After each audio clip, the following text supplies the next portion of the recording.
تمام قسم کی تعریف حمد و ثنا کی بڑائی اور بڑائی اللہ رب العالمین کے لیے لائق زبان ہے۔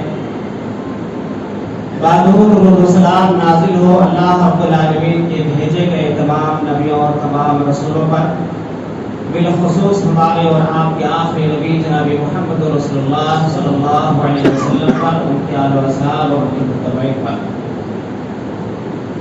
معزز سامعین، بزرگوں، نوجوان ساتھیوں، پردہ نشین اسلامی خواتین، چند دن پہلے ہم سب نے اپنے پیارے نبی جناب محمد رسول اللہ صلی اللہ علیہ وسلم کی ایک پیاری سنت اور عظیم سنت کو، ابراہیم علیہ السلام کی یادگار کو اللہ رب العالمین کا قرب حاصل کرنے کے لیے قربانی ہم سب نے اپنی استطاعت کے حساب سے کی۔ قربانی ہر سال آتی ہے، ہر سال جاتی ہے، ہر سال ہر شخص اپنے اپنے حساب سے قربانی کرتا ہے۔ قربانی کرنے کا جو مقصد ہے، ہر انسان اس کے ساتھ ثواب چاہتا ہے، نیکی چاہتا ہے، اجر چاہتا ہے۔ یقیناً اللہ رب العالمین اجر دیتا ہے، نیکیاں عطا فرماتا ہے۔ ساتھ ہی ساتھ ہر سال جو یہ قربانی آتی ہے اور ہر سال ہم قربانی کرتے ہیں، یہ قربانی ہمیں اور آپ کو کچھ سکھانے کے لیے آتی ہے، کچھ سبق دینے کے لیے آتی ہے، کچھ پیغام دینے کے لیے آتی ہے۔ اس کے ذریعے اللہ رب العالمین ہمیں اور آپ کو کچھ سکھانا چاہتا ہے، کچھ بتانا چاہتا ہے۔ تو کیا ہم جو قربانی ہمیں سکھانا چاہتی ہے ہم وہ سیکھ پاتے ہیں؟ اللہ رب العالمین قربانی کے ذریعے جو ہمیں اور آپ کو دینا چاہتا ہے، کیا ہم اس کو لے پاتے ہیں؟ انہی چیزوں کے بارے میں چند باتیں آپ کے سامنے گوشگزار کرنے کی کوشش کی جائے گی۔ قربانی ہمیں اور آپ کو توحید کا درس دینے کے لیے آتی ہے۔ ہمیں اور آپ کو قربانی کے ذریعے توحید کو سیکھنے کی ضرورت ہے۔ اللہ تبارک و تعالیٰ نے قربانی کے سلسلے میں فرمایا، ان صلاتی و نسکی و محیای و مماتی للہ رب العالمین۔ اس آیت کریمہ کے اندر اللہ رب العالمین نے حقیقت یہ بتایا کہ قربانی کے ذریعے یہ تم سیکھو کہ ہمارا معبود ایک ہی معبود ہے اور ہمارا سر صرف ایک ہی معبود کے سامنے جھکتا ہے۔ ایسا نہیں کہ ہم مسجد میں نماز بھی پڑھتے ہیں، ہمارا سر سجدے میں بھی جھکتا ہے، اور کہیں بازاروں کے پاس جا کر کے بھی ہمارا سر جھکتا ہے۔ ہم اللہ سے دعائیں کرتے ہیں اور کبھی پیروں فقیروں اور باباؤں کے سامنے بھی اپنا ماتھا ٹیکتے ہیں، اس کے سے بھی نظر و نیاز اور منتیں مانتے ہیں۔ ایسا بالکل نہیں ہونا چاہیے۔ انسان کو توحید کا درس قربانی دیتی ہے، اور کسی شاعر نے ایک لائن میں اس چیز کو بیان فرمایا ہے، توحید یہ ہے کہ خدا حشر میں کہہ دے یہ بندہ دو عالم سے خفا میرے لیے۔ ایسی توحید ہمیں اور آپ کو سیکھنی چاہیے۔ اسی طریقے سے یہ قربانی ہمیں اور آپ کو ایک دوسرا سبق دیتی ہے تقویٰ اور اخلاص کا، کہ ہم جو بھی نئے کام کرتے ہیں وہ نئے کام صرف اللہ رب العالمین کو راضی کرنے، اللہ کو خوش کرنے ہی کے لیے کیا جائے۔ اس نئے کام کے پیچھے نہ تو ریا ہو، نہ نمود ہو، نہ شہرت طلبی ہو، نہ دکھاوا ہو، بلکہ صرف اللہ کو راضی اور خوش کرنے کے لیے ہو، اور اللہ کو راضی اور خوش کرنے کے لیے ہی کیا جائے۔ اللہ تبارک و تعالیٰ نے قرآن مجید کے اندر اس چیز کو بیان فرمایا اور فرمایا لَن يَنَالَ اللَّهَ لُحُومُهَا وَلَا دِمَاؤُهَا، کہ قربانی کا گوشت اللہ کو نہیں پہنچتا، اس کا خون بھی نہیں پہنچتا، اللہ کو صرف تمہارا تقویٰ پہنچتا ہے، تمہارا اخلاص پہنچتا ہے۔ تو اللہ تبارک و تعالیٰ کو راضی اور خوش کرنے ہی کے لیے کیا جائے ہر نئے کام جو ہم اور آپ کرتے ہیں۔ اسی طریقے سے قربانی ہمیں اور آپ کو ایک سبق یہ بھی سکھاتی ہے کہ ہمیں متبع سنت بن کے زندگی گزارتی ہے۔ ہر نئے کام، ہر اچھا کام، ہر بھلا کام، ہر کار خیر جو ہم اور آپ کرتے ہیں، وہ کار خیر، وہ نئے کام اللہ کے نبی صلی اللہ علیہ وسلم کے سنت کے مطابق اور آپ کے بتائے ہوئے طریقے کے مطابق ہی انجام پائیں۔ اسی لیے قربانی کے سلسلے میں اللہ کے نبی صلی اللہ علیہ وسلم نے فرمایا من ذبح قبل ان يصلي فَلْيُعِدْ مَكَانَهَا أُخْرَى، جس نے نماز عید سے پہلے قربانی ذبح کر دی اس کو چاہیے کہ اس کی جگہ پر دوسرا جانور قربانی کرے۔ پتہ یہ چلا کہ ہر کام، ہر نیک کام، ہر خیر کا کام جو ہم اور آپ کرتے ہیں وہ سنت رسول صلی اللہ علیہ وسلم کے مطابق ہو، نبی کریم صلی اللہ علیہ وسلم کے طریقے کے مطابق ہو۔ جب ایسا ہوگا اس کا فائدہ اللہ رب العالمین ہمیں اور آپ کو عطا فرمائے گا اور اس کی برکتیں ہمیں اور آپ کو ملے گی۔ اللہ کے نبی صلی اللہ علیہ وسلم نے فرمایا کل امتی يدخلون الجنہ الا من ابى، قیل من ابى یا رسول اللہ، قال من عصانی دخل الجنہ ومن عصانی فقد ابى۔ یہاں پر اللہ کے نبی صلی اللہ علیہ وسلم نے فرمایا اتباع کرنے کا فائدہ، جب ہمارا ہر کام نبی کریم صلی اللہ علیہ وسلم کے تابع ہوگا تو ہم اور آپ جنت کے حقدار بنیں گے، اللہ تبارک و تعالی ہمیں جنت کا مستحق بنائے گا۔ تو قربانی ہمیں اور آپ کو ایک سبق یہ بھی دیتی ہے۔ اسی طریقے سے قربانی ہمیں اور آپ کو خدمت خلق کا سبق دیتی ہے۔ ہم اور آپ اس سبق کو لیں، غریبوں کے ساتھ، مسکینوں کے ساتھ، محتاجوں کے ساتھ اور عام مسلمانوں کے ساتھ بھلائی کا جذبہ ہمارے دل میں پیدا ہو اور ہر ایک کے ساتھ ہم بھلائی کا معاملہ کریں۔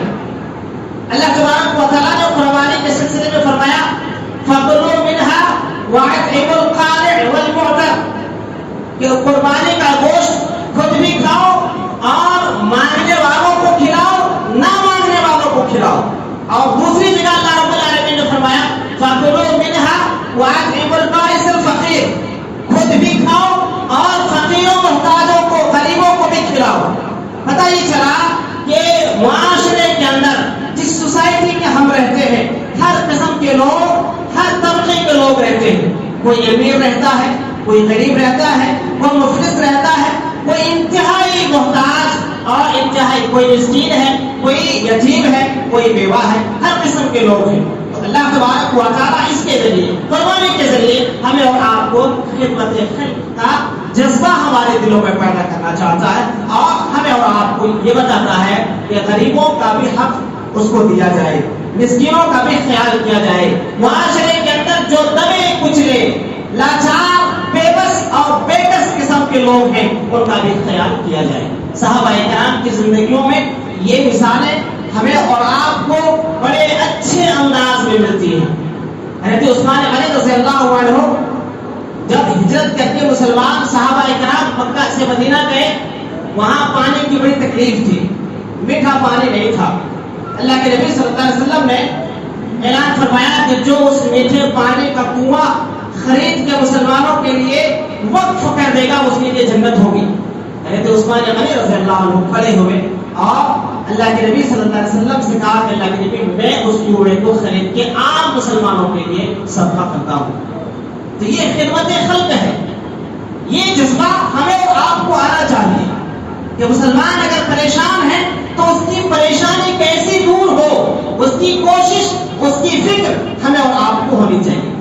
یہی حضرت عثمان غنی رضی اللہ عنہ ہیں، ایک دفعہ مدینہ کے اندر قحط پڑا ہوا ہے، کھانے پینے کی چیزوں کی تنگی ہو گئی ہے، کھجوریں باغ میں نہیں آ رہی ہیں، مسلمان مدینے والے سارے کے سارے پریشان ہیں۔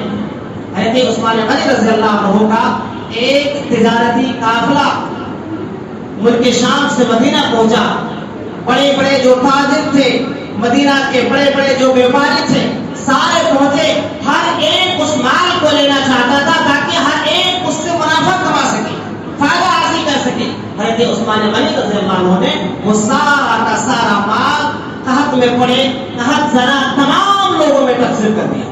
یہ خدمت خلق ہے جو صحابہ کرام کے درمیان پایا جاتا تھا۔ ہمیں اور آپ کو غور کرنے کی ضرورت یہ ہے کہ ہم نے قربانی تو کی، کیا یہ جذبہ، یہ سبق ہم نے اور آپ نے پایا، یہ درس ہم نے اور آپ نے قربانی سے لیا، حاصل کیا؟ اگر لیا یقیناً اچھی بات ہے، نہیں لیا ہے تو ہمیں اور آپ کو یہ درس اور یہ سبق لینے کی ضرورت ہے۔ اسی طریقے سے قربانی ہمیں اور آپ کو ایک سبق سکھاتی ہے، جوانی میں عبادت کی جائے۔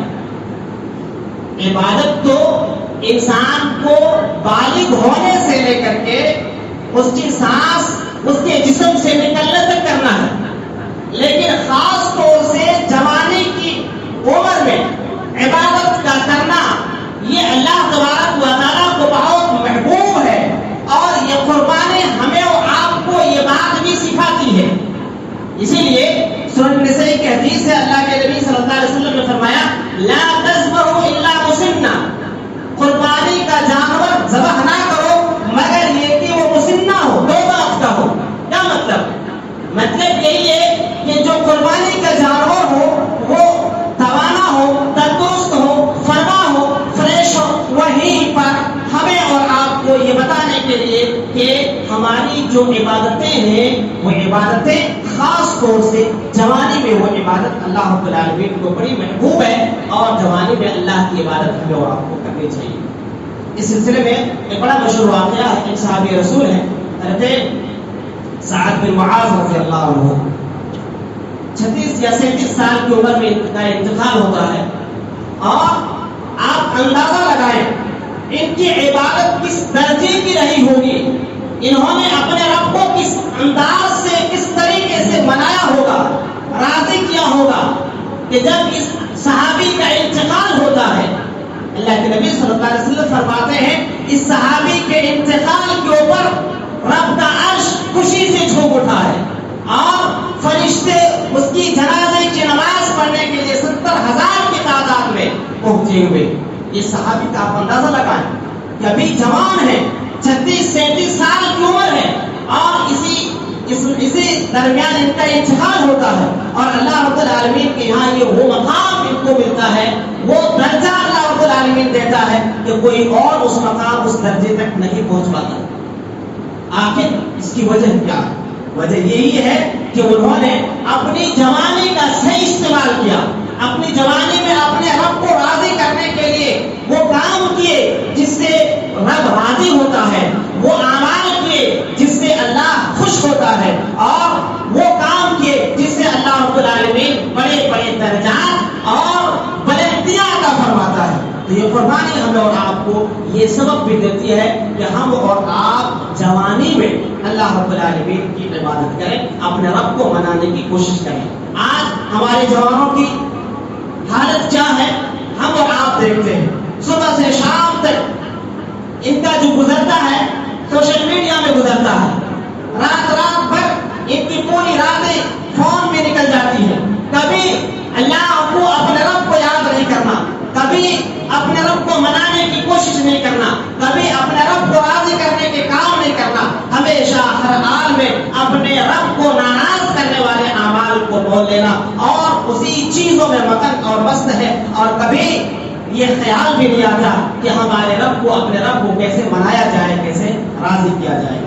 یہ کام ہمیں اور آپ کو جوانی میں کرنے کی ضرورت ہے۔ قربانی ہمیں اور آپ کو یہ پیغام دیتی ہے، یہ سبق دیتی ہے۔ اسی طریقے سے ایک سبق قربانی ہمیں اور آپ کو یہ دیتی ہے کہ ہماری زندگی جو ہے بے عیب ہونی چاہیے، بے داغ ہونی چاہیے۔ قربانی کا جانور جب ہم اور آپ خریدتے ہیں تو دیکھتے ہیں کہ قربانی کا جانور لنگڑا نہ ہو، قربانی کا جانور اندھا نہ ہو، قربانی کے جانور کے اندر بیماری نہ ہو، کوئی قسم کا، کسی قسم کا کوئی عیب نہ ہو، کوئی داغ نہ ہو۔ اللہ تبارک و تعالی ہمیں اور آپ کو بھی بے عیب بے داغ دیکھنا چاہتا ہے۔ اللہ رب العالمین ہمیں بے عیب اور بے داغ بنانا چاہتا ہے۔ بڑا افسوس ہوتا ہے کہ قربانی کے جانور خریدنے کے لیے نہ جانے کتنے سارے لوگوں کے سوالات ہوتے ہیں، اس کا سینگ ذرا ٹوٹا ہوا ہے، اس کے کان میں ذرا داغ ہے، اس کے جسم میں ذرا زخم کا ایک جو ہے پرانا دھبا ہے، کیا ایسے جانور قربانی میں چلے گا؟ نہیں چلے گا۔ لیکن انسان اپنی زندگی کا، اپنے نفس کا کبھی محاسبہ نہیں کرتا کہ ہماری زندگی کتنی داغدار ہے اور کتنا عیب دار ہے۔ اللہ تبارک و تعالی ہمیں اور آپ کو قربانی کے ذریعے یہ بتانا چاہتا ہے کہ ہمارا ظاہر بھی، ہمارا باطن بھی بے داغ ہو اور بے عیب ہو، ہماری زندگی شرک سے بے داغ ہو، ہماری زندگی جھوٹ سے بے عیب ہو، ہماری زندگی چوری، زنا، بدکاری، ہر قسم کی برائی، چغلی، حسد، کینہ، بغض، عداوت، جو بھی برائیاں ہیں جو انسان کے کیریکٹر کو، انسان کے زندگی کو داغدار بناتے ہیں، عیبدار بناتے ہیں، ان تمام کاموں سے اپنی زندگی کو بے عیب اور بے داغ بنانے کی ضرورت ہے۔ یہ سب ہمیں اور آپ کو قربانی سے لینے کی ضرورت ہے، اور یہ سبق ہمیں اور آپ کو سیکھنے کی ضرورت ہے۔ اللہ تبارک و تعالیٰ کو ایسی ہی زندگی پسند ہے، بے عیب بے داغ زندگی پسند ہے۔ ایک صحابی ہے حضرت سعد بن مالک رضی اللہ عنہ، حضرت انس رضی اللہ عنہ کہتے ہیں کہ ایک دفعہ اللہ کے نبی صلی اللہ علیہ وسلم مسجد میں بیٹھے ہوئے تھے، اسی درمیان آپ صلی اللہ علیہ وسلم نے فرمایا ابھی تمہارے سامنے ایک جنتی آدمی آئے گا۔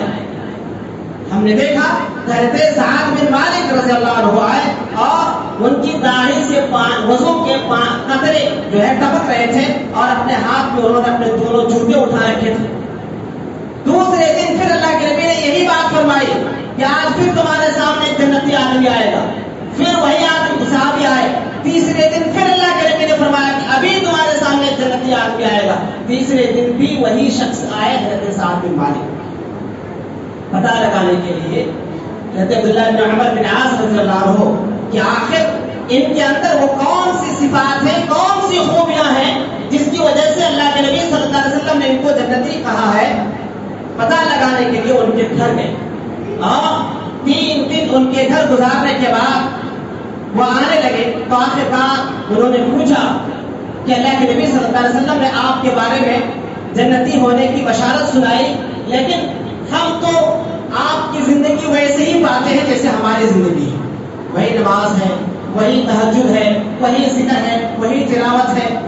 آخر یہ ظاہری اعتبار سے زندگی تو بے عیب ہے، باطنی اعتبار سے بھی ان کی زندگی بے عیب تھی۔ انہوں نے کہا کہ دیکھو میرے اندر 2 خوبیاں ہیں، وہ یہ کہ میرے دل میں کسی مسلمان کے تعلق سے کینہ نہیں ہے، اور اللہ نے کسی مسلمان کو جو نعمت دی ہے اس سے میرے دل میں کوئی حسد نہیں ہے۔ حضرت عبداللہ بن عمر بن عاص نے کہا کہ یہی وہ 2 خوبیاں ہیں جس کی وجہ سے اللہ کے نبی صلی اللہ علیہ وسلم نے آپ کو جنتی ہونے کی بشارت سنائی ہے۔ معلوم یہ ہوا کہ ہمیں اور آپ کو اپنی ظاہری زندگی کو بھی اور اپنی باطنی زندگی کو بھی، دونوں زندگیوں کو بے داغ اور بے عیب بنانے کے لیے قربانی آتی ہے۔ اللہ رب العالمین ہمیں اور آپ کو بے عیب بے داغ بنانا چاہتا ہے، دیکھنا چاہتا ہے۔ یہ سبق ہمیں اور آپ کو لینا ہے، اور اس سبق کو بھی ہمیں اور آپ کو حاصل کرنا ہے۔ اسی طریقے سے ایک چیز ہے جہاں پر ہم اور آپ اپنے قربانی کے جانور کو ذبح کرتے ہیں، قربان کرتے ہیں اپنے رب کو راضی اور خوش کرنے کے لیے، ہمیں اور آپ کو اپنی خواہشات کو قربان کرنے کے لیے تیار رہنا چاہیے اور اپنی خواہشات کو قربان کرنا چاہیے۔ اس سلسلے میں ایک بات ہمیں اور آپ کو ذہن نشین رہنی چاہیے۔ اللہ کے نبی صلی اللہ علیہ وسلم نے فرمایا، صحیح مسلم کی حدیث ہے، ما تواضع احد للہ الا رفعہ اللہ۔ اللہ کے نبی صلی اللہ علیہ وسلم فرماتے ہیں کہ جو شخص اللہ کے لیے تواضع اختیار کرتا ہے، اللہ تبارک و تعالی یقیناً اسے بلندی عطا فرماتا ہے۔ ہم اور آپ اپنی زندگی کا محاسبہ کریں، اپنے نفس کو ٹٹولیں اور دیکھیں ہمارے اندر کتنی خواہشات ایسی ہیں جو ہمارے نبی صلی اللہ علیہ وسلم کی شریعت کے خلاف ہیں، اللہ رب العالمین کے فرمان کے خلاف ہیں۔ ان خواہشات کے پیچھے ہم صبح و شام لگا دیتے ہیں، اور ان خواہشات کو پورا کرنے کے لیے ہم اللہ اور اس کے رسول کی بہت ساری نافرمانیاں تک کرتے ہیں۔ یہ قربانی ہمیں اور آپ کو انہی خواہشات کو کچلنے کے لیے آتی ہے۔ یہ خواہشات ہیں، ہر انسان کے جذبات ہیں، ہر انسان کے اندر جذبات ہیں۔ انسان ان جذباتوں کی تکمیل کے لیے اللہ اور اس کے رسول کی تعلیمات کو پس پشت نہ ڈالے، اپنے ان آرزوؤں اور تمناؤں کو پورا کرنے کے لیے اللہ اور اس کے رسول کے احکام کو اپنے پیروں تلے نہ رونگے، بلکہ اپنی خواہشات کو پوری کرے، اپنے جذبات کو پوری کرے، لیکن اللہ اور اس کے رسول نے جیسے کہا ہے ویسے ہی وہ اپنے جذبات اور اپنی خواہشات کو پوری کرے۔ اللہ کے نبی صلی اللہ علیہ وسلم نے اپنی حدیث کے اندر فرمایا لا یؤمن احدکم حتی اباہ تبعا لما جئت بہ، تم میں سے کوئی شخص اس وقت تک مومن نہیں ہو سکتا جب تک وہ اپنی تمام خواہشات کو میرے تابع نہ کر لے۔ ہم اور آپ غور کریں، بیوی بچوں کی خواہشات ہیں، بھائی بہن کی تمنائیں ہیں، ان کی الگ الگ جذبات ہیں۔ ہم اور آپ، ہمارے خود سے الگ الگ جذبات ہیں، الگ الگ خواہشات ہیں۔ ہر آدمی غور کرے اور دیکھے کہ کیا ہم واقعی اپنی ان خواہشات کو جو اللہ اور اس کے رسول کے فرمان کے خلاف ہیں، ان خواہشات کی قربانی ہم دے رہے ہیں۔ اللہ تبارک و تعالیٰ نے ابراہیم اور اسماعیل علیہ السلام کی جو مثال بیان فرمائی قرآن کے اندر، کہ جب بیٹا قدم سے قدم چلنے کے لائق ہوا، اللہ رب العالمین نے قربانی کرنے کا حکم دیا۔ یہاں پر در حقیقت ہے یہی چیز کہ ابراہیم علیہ السلام نے اپنی خواہشات، کتنی خواہشوں کے بعد بیٹا ملا تھا، کتنی آرزوؤں کے بعد بیٹا ملا تھا، کتنی تمناؤں کے بعد بیٹا ملا تھا، کتنی ناجائز دعائیں مانگی تھی، اتنی تمام خواہشات کے بعد بیٹا ملا۔ اللہ رب العالمین نے یہ در حقیقت امتحان لینا چاہا کہ کہیں ابراہیم علیہ السلام کی یہ بیٹے کی خواہش، بیٹے کی چاہت، بیٹے کی محبت میری محبت کے اوپر غالب تو نہیں ہے۔ اور اللہ رب العالمین نے جب حکم دیا، ابراہیم علیہ السلام نے اپنے بیٹے کو اور اپنی اتنی عظیم اور اتنی بڑی خواہش کو بھی اللہ رب العالمین کے لیے قربان کیا۔ تو قربانی ہمیں اور آپ کو ایک سبق یہ بھی دیتی ہے کہ انسان اپنی خواہشات کو قربان کرنا سیکھے، اپنے جذبات کو اور اپنے نفس کو کچلنا سیکھے، اور اللہ رب العالمین کے لیے ہمیشہ دن رات صبح و شام ہمارے ایسے گزرے کہ اللہ تبارک و تعالیٰ ہم سے راضی ہو، اللہ تبارک و تعالیٰ ہم سے خوش ہو۔ کوئی ایسا کام، کوئی ایسا فعل، کوئی ایسی حرکت ہم سے سرزد نہ ہو ہماری خواہشات کو پوری کرنے میں جس سے اللہ اور اس کے رسول کی نافرمانی ہو، یا جس سے اللہ تبارک و تعالیٰ کی ناراضگی کا سبب بنتے ہو۔ تو یہ چند چیزیں ہیں جو اللہ تبارک و تعالیٰ نے ہمیں اور آپ کو قربانی کے ذریعے بتانا چاہا ہے۔ اللہ رب العالمین نے یہ سبق اور یہ درس ہمیں اور آپ کو دینا ہے۔ ضرورت اس بات کی ہے کہ ہر انسان اب غور کرے، اپنی قربانی کو سامنے رکھے اور غور کرے کہ یہ جو چیزیں ہیں، اللہ رب العالمین نے توحید کا سبق دینا چاہا، اللہ رب العالمین نے اخلاص کا سبق دینا چاہا، اللہ رب العالمین نے اتباع سنت کا سبق دینا چاہا، اللہ رب العالمین نے جوانی میں عبادت کی جائے یہ سبق دینا چاہا، اللہ رب العالمین نے ہماری زندگی میں بدعات اور بے عیب ہو یہ بتانا چاہا، اللہ رب العالمین نے اپنے خواہشات کو کیسے قربان کیا جائے یہ سبق دینا چاہا۔ ہم اور آپ اب غور کریں، اپنی قربانی کو سامنے رکھیں، اور کہ یہ سارے سبق جو قربانی ہمیں اور آپ کو دیتی ہے، یہ سارا سبق جو اللہ ہمیں اور آپ کو سکھانا چاہتا ہے، ہم نے سیکھا یا نہیں سیکھا۔ سیکھا اچھی بات ہے، نہیں سیکھا ہم اور آپ کوشش کریں اور ان سبق کو، ان دروس کو جو ہے سیکھنے حاصل کرنے کی کوشش کریں، تاکہ اللہ تبارک و تعالیٰ کے یہاں ہم سرخرو ہوں، اللہ رب العالمین کے بارگاہ میں ہم اور آپ کامیاب ہوں، ہماری زندگی کامیاب ہو، ہماری آخرت کامیاب ہو۔ اللہ تعالیٰ سے دعا ہے اللہ تعالیٰ ہم سب کو قربانی کا جو مقصد ہے، اللہ اس مقصد کو حاصل کرنے کی توفیق عطا فرمائے۔ اللہ العالمین ہم سب کو جو ہم نے قربانیاں کی ہیں ان قربانیوں کو ہم سب کی طرف سے تو قبول فرمائے۔ اللہ العالمین ہمارے تمام اعمال میں اخلاص للہ پیدا کرنے کی توفیق عطا فرمائے۔ اللہ العالمین جب تک تو ہمیں اس دنیا کے اندر زندہ رکھے، ایمان اسلام توحید پر ہمیں زندہ رکھنا، اور جب بھی ہمارا خاتمہ ہو خاتمہ بالخیر، ایمان اسلام توحید پر ہمارا خاتمہ فرمانا۔ آمین ثم آمین۔ وآخر دعوانا الحمد للہ رب العالمین۔